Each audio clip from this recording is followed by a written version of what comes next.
Yeah, well, first of all, it's not a woman's responsibility to get your man to grow.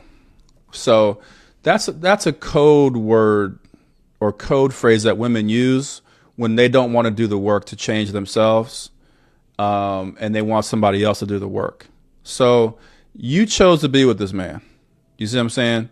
And so what's happening is you're realizing over time that your choice to be with him is based on, certain toxic traits that you have as a woman.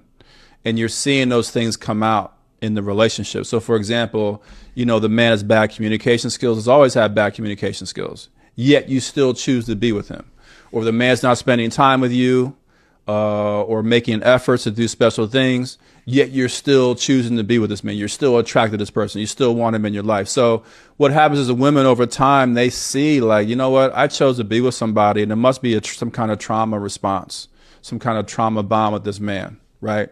And so instead of facing the fact that you chose to be with somebody who doesn't show up like how you want a man to show up in your life, you try to get him to change and you try to get him to grow. And that's where some of the abuse comes in that we talked about earlier. You try to castigate him about his behavior and you don't do this and you don't do that.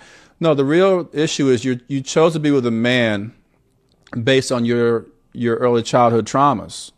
That's what brought you together with this person. That's what has you attached to this person in an unhealthy way to the point where you can't leave even if you try to leave, right? So instead of trying to get some help and support, you're trying to get him to change his behavior, but he's not going to change his behavior. You know what I'm saying? Like I told you in the beginning, these are two people who've got these complementary traumas that have brought them together.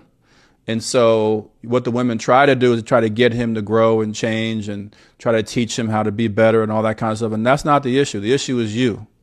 You're the one who's with somebody who is not feeding your soul, who's not feeding your spirit. You're trying to force a square peg into a round hole. You're trying to justify your decision to be with this person and not be with somebody who treats you better. And so that's where that comes from. And again, as I told you earlier, the dark masculine is not going to change. The dark masculine, unless he actually really feels that love and compassion from the woman and she's, not abusing him and she's patient with him and like she really loves him. If she really loves him, then yeah, eventually then he'll reach out to her for support and ask her how they can grow together. But in most cases, that's not what's happening. In most cases, she's trying to get him to change to make her life easier. The bottom line is it's really up to her to make the changes she needs to make within herself.